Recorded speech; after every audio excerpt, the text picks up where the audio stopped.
성도 여러분 안녕하세요. 기도회 오늘 47주 우리를 지키시는 하나님 같이 교제로 함께 우리 구역 기도회 하게 되었습니다. 계속 시편이 이어지고 있습니다. 시 121편 말씀으로 오늘 우리 함께 하게 될 텐데요. 시 121편 참 잘 아는 말씀이고 은혜로운 말씀이죠. 내가 산을 향하여 눈을 들리라 나의 도움이 어디서 올까 하는 아주 아름답고 귀한 시편을 통해서 오늘 함께 하나님께서 우리에게 주시는 은혜 또 교훈 받기를 원합니다. 사도신경으로 우리 신앙을 먼저 고백하십시다. 나는 전능하신 아버지 하나님 천지의 창조주를 믿습니다. 나는 그의 유일하신 아들 우리 주 예수 그리스도를 믿습니다.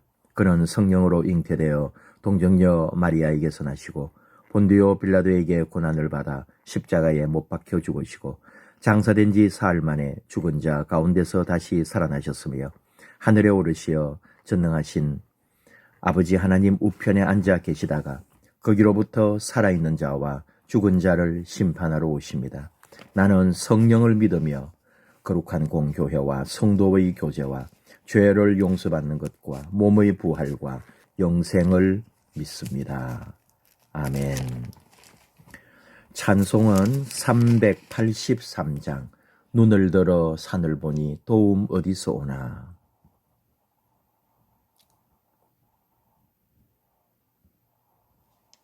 산을 보니 도움 어디서 오나. 바로 우리 이 121편 시 121편을 가사로 해서 나온 찬송이죠. 기도도 되고 주제를 우리 같이 한번 합시다. 우리를 지키시는 하나님께 인생을 맡기게 하소서. 우리를 지키시는 하나님. 이 시의 제목을 뭐라고 하기는 그렇습니다만 언약의 성취자, 구원의 하나님,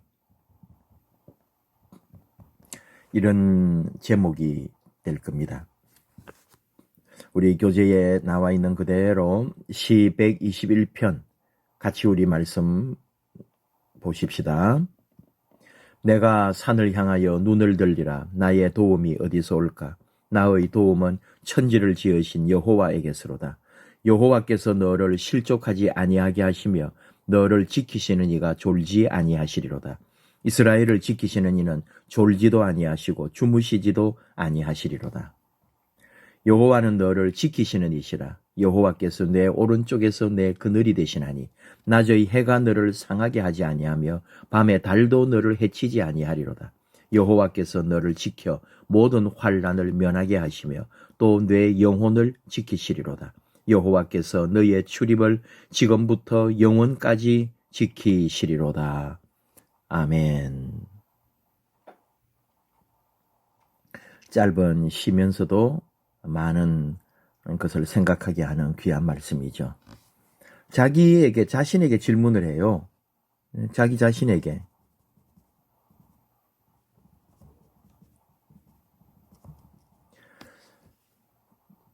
내가 산을 향하여 눈을 들리라. 나의 도움이 어디서 올까? 그리고 나의 도움은 천지를 지으신 여호와에게서로다 하면서 답을 하죠. 예. 그러면서 이제 3절부터는 다시 또 이제 너를 이제 저쪽에서 나한테 이제 해주는 말이죠. 여호와께서 너를 실족하지 아니하게 하시며 너를 지키시는 이가 졸지 아니하시리로다 하면서 쭉 말씀을 하시는데 지키신다는 것. 참 오늘 이게 핵심이죠. 우리를 지키신다. 나를 지키시는 하나님. 3절에도 있지만은 4절에도 이스라엘을 지키시는, 또 5절에도 너를 지키시는, 또 7절에도 너를 지켜. 참 이 지킨다는 말을, 그리고 8절 마지막에도 지키시리로다. 몇 번에 걸쳐서 또 반복하면서 하나님이 나를 지켜주신다. 왜 그러실까요? 3절에 실족이라는 말이 나왔어요. 우리 인생에서 실족할 수 있습니다. 또 6절에서는 이게 낮에 해도 우리를 상하게 할 수 있고 밤에 달도 해칠 수도 있는 거거든요. 공격하는, 우리가 공격을 받을 수도 있어요. 그리고 인생에서 계속 우리는 들락날락 하면서 출입을 하는 거죠. 이게 결국은 이런 걸 우리가 굳이 말한다면은 여기 이제 이 시는 순례자의 어떤 시라고 생각을 하면은 인생의 어떤 이런 삶의 여정,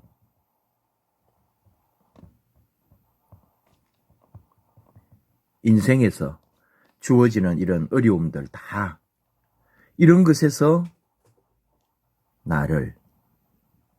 우리를 지키시는 하나님이시다. 나를 지켜주시는 하나님.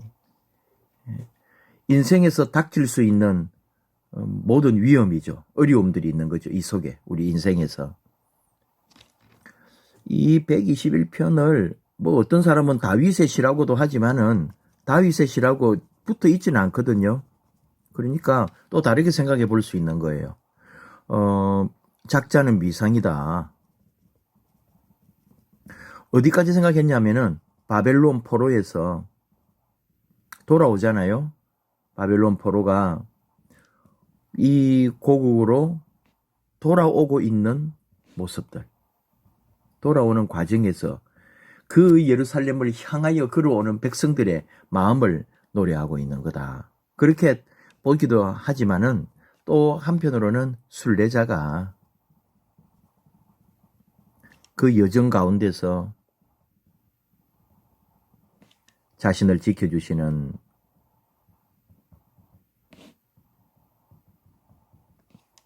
하나님 은혜를 생각한다. 그러면서 감사시다. 감사하는 거죠, 결국은. 인도자 팁을 한번 봅시다.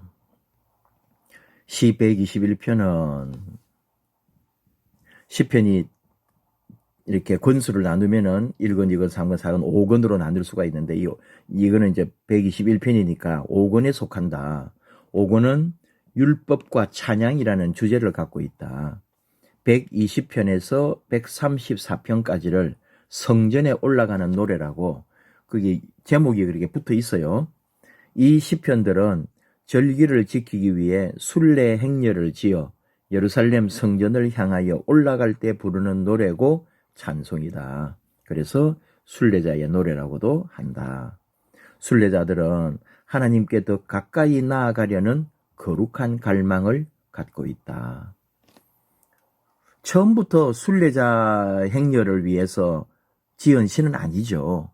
어떤 한 사람이 뭐 또 여러일 수도 있지만 누군가가 하나님을 향하여 간절한 마음, 하나님을 바라고 하나님을 사랑하고 내 인생에 도움이 되고 내 삶을 지켜주는 그런 하나님에 대한 마음을 노래한 건데 나중에 이 노래는 성전에 올라가는 노래가 되었고 그리고 절기 때에 예루살렘 성전을 향하여 올라갈 때 뭐 찬양대가 돼도 좋고 또 사람들도 같이 이 노래를 따라 부르면서 순례 행렬을 지어서 예루살렘 성전을 향하여 가고 있는 그런 모습을 우리가 상상할 수가 있습니다. 넘어가 봅시다. 시편 121편은 예배드리러 예루살렘 성전을 향하여 가는 순례자의 노래입니다. 121편은 이 시인은 순례자다. 하나님을 사모하는 마음으로 성전이 있는 시온산을 향해 가기 때문이다. 이 순례자의 마음이 예배자의 마음이다. 시편 121편을 통해서 하나님께 더 가까이 나아가려는 순례자들의 믿음과 고백을 보고 우리는 배우고 또 그렇게 행하자. 그런 말씀이 되겠죠. 가기 전에 한번 생각해 보면은 내가 산을 향하여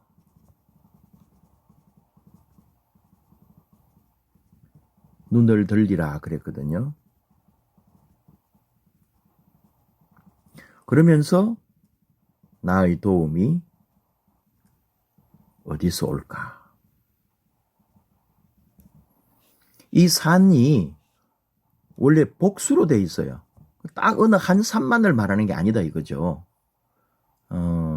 그래서 그걸 뭐 또 사람들은 생각을 하는 거죠. 시온의 산들이다. 근데 어떤 분은 또 약간 생각을 다르게 했던 거죠. 일반 우리가 말하는 산에 있는 우상들. 산을 보니까 수많은 사람들이 수많은 신을 섬기고 있는 거예요. 내가 산을 향하여 내 눈을 들어보니까 저 무수한 우상과 그 잘못되어 있는 저런 미신들을 보면서 정말 나의 도움은 어디서 올까? 그런 심정으로 이 시를 썼다고도 생각을 해보는 거죠. 예. 결국은 하나님이시다. 우리가 이게 지금 산이 목표가 아니거든요. 내가 산을 향하여 눈을 들리라 그런다고 산이 나의 최종 목표가 아닙니다. 목적이 아니에요. 바로 이 모든 천지 만물 산까지도 만드신 하나님이 나의 목적인 거죠. 그 산이 아니에요. 핵심은 그 상징적으로 시온산, 예루살렘, 성전 이런 걸 내포는 하고 있겠지만은 우리는 그 산이 아니라 그 산을 만드신 우리 하나님을 향하여 가고 있다. 유일한 도움,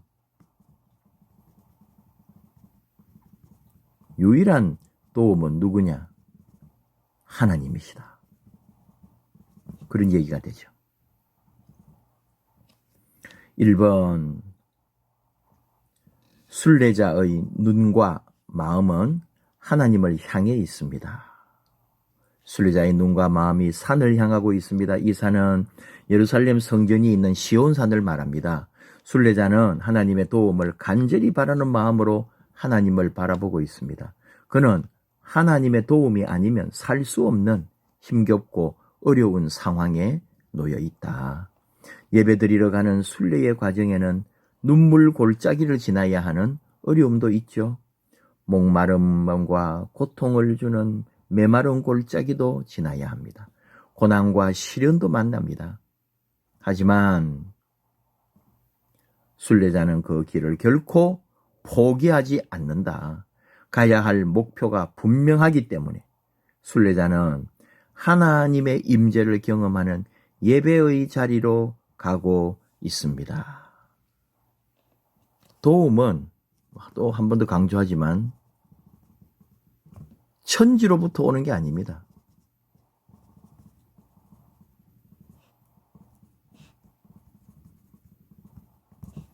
도움은 천지를 지으신 여호와에게서, 하나님에게서.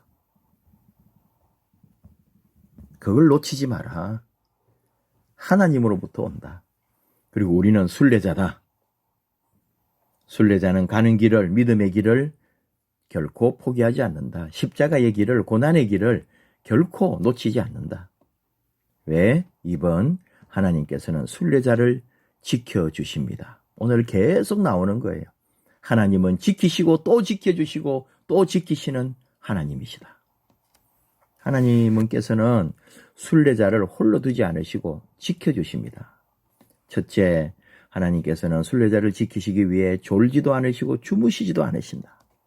자, 어떻게 시를 써도 이런 시를 썼을까요? 4절이죠. 이스라엘을 지키시는 이는 졸지도 아니하시고 주무시지도 아니하시리로다. 하나님께서는 순례자를 눈동자처럼 지키시는 파수꾼이십니다. 순례자는 하나님의 보호 아래서 안심할 수 있습니다. 하나님이 지켜주시니까 안심인 거지. 하나님 아니라면 우리는 못 사는 거죠.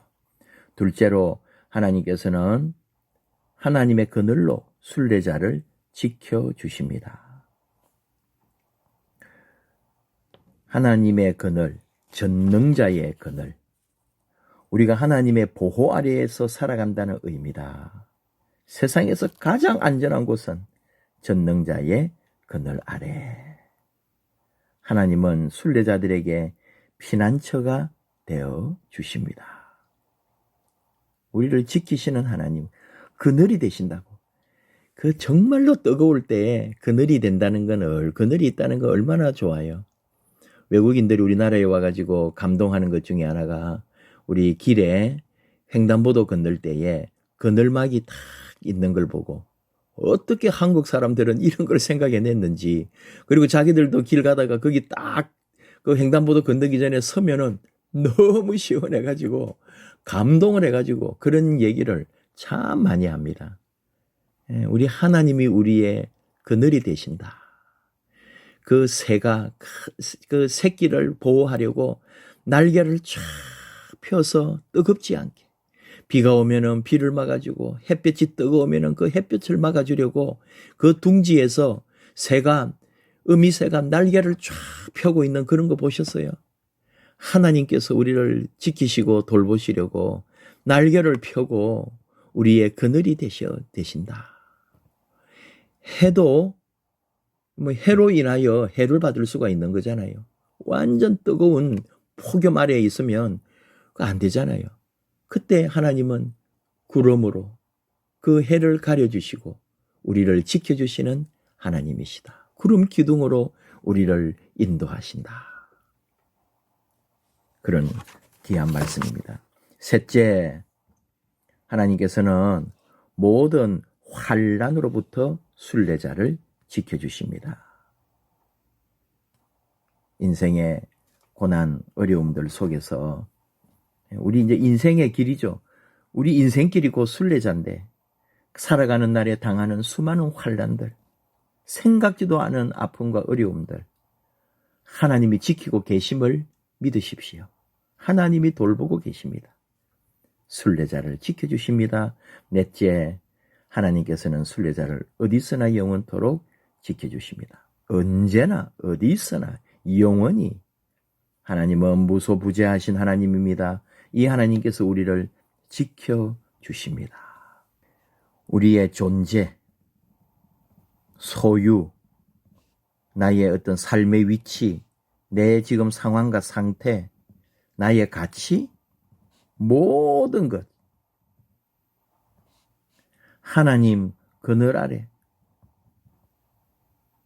지켜주신다. 하나님이 지켜주셔요. 하나님이 함께 하세요. 우리 하나님이 우리를 언제나 돌보고 계십니다. 넘어갑시다. 결단과 기도. 선하신 하나님, 눈물 골짜기와 메마른 골짜기를 지날 때 염려하고 두려워하고 불평하고 원망했던 것을 회개합니다. 우리를 지키시는 하나님을 믿음으로 바라보면서 감사와 찬양으로 인생 골짜기를 지나가게 하소서. 아멘. 눈물 골짜기, 메마른 골짜기, 우리 인생입니다. 이게 서럽고 힘들고 아프고 병들고, 그리고는 또 피폐해지고 갈등하고 견딜 수 없는 외로움과 아픔 속에서 눈물로 밤을 새우고, 세상살이는 너무 척박하고 내 힘으로는 하루도 견딜 수 없을 것 같은 그 어려운 시간들 속에 염려하지 마라, 두려워하지 마라, 불평하거나 원망하지 마라. 하나님 가르쳐 주십니다. 우리에게. 도리어 하나님을 믿어라. 믿음으로 하나님을 바라보고 감사하며 찬양하라. 하나님이 우리 인생길 지나가게 하신다. 이거죠.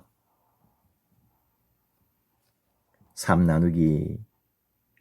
순례자의 눈과 마음으로 인생길을 걸어가고 있습니까? 그 사람이 진짜 순례자인가? 그건 눈물 골짜기와 메마른 골짜기를 지날 때 확인할 수 있습니다. 뭐 이렇게 또 재미있게 분석을 했는데요. 방랑자는 굳이 예배의 자리로 갈 필요가 없기 때문에 다른 곳으로 갑니다. 여행자는 시련과 고통에 불평하면서도 왔던 길로 다시 돌아가는 거죠. 예. 우리 보통 여행을 한다고 생각하는 거죠. 갔다가 돌아올 거예요. 그러나 순례자는 가야 할 목표가 분명하기에 포기하지 아니하고 하나님의 임재를 경험하는 예배의 자리로 나아갑니다. 우리는 천성을 향하여 본질적으로는 우리 주님께로 가까이 매일매일 한 걸음 한 걸음 가고 있는 거죠. 우리는 순례자다. 더 아름답고 복된 우리 하나님의 땅을 바라보면서 가는 순례자다. 진짜 순례자인가? 순례자가 가는 길은 목표가 분명하다. 2번, 하나님의 임재를 경험하는 믿음의 순례자로 살아가기로 결단하셨습니까? 순례자는 인생 골짜기를 지나갈 때 하나님께서 부어주시는 은혜와 복에 감사하며 하나님을 노래합니다. 눈과 마음이 하나님을 향해 있기 때문에 그렇습니다. 순례자는 우리를 지키시는 하나님을 감사 찬양하면서 순례의 길을 걸어갑니다. 하나님의 임재를 경험하는 믿음의 순례자. 항상 하나님 살아계시고 우리 하나님이 나와 함께 하시고 내 삶의 주인 되시고 나와 늘 동행하시는 우리 하나님을 믿고 경험하고 간증하고 그분과 함께 나아가는 거죠. 간혹 반려견이 한 10수년 동안 같이 살다가 주인의 품에 안겨서 죽는 그런 영상을 본 적이 있습니다. 그 자기 마지막 그 인생, 그 반려견이 주인 곁에 누워서 주인의 그 만져줌 속에서 다 눈을 감고 세상을 떠나더라고요. 거기서 저는 우리 하나님의 자녀, 믿음의 사람, 내 자신을 또 생각해 보는 거예요. 인생길 다 간 후에 우리 주님의 손길, 주님의 품에 안겨서 그분에게로 돌아가는 것. 내 마지막 순간에 모든 것 주님의 은혜 아래에 그 주의 날개 그늘로 내가 들어가는 것. 얼마나 아름답고 감사한지. 순례자는 뒤돌아보지 않습니다. 결국은 주께로 나아가는 삶이 있을 뿐이죠. 그래서 우리는 어떤 상황 속에서도 하나님께 도움을 구하고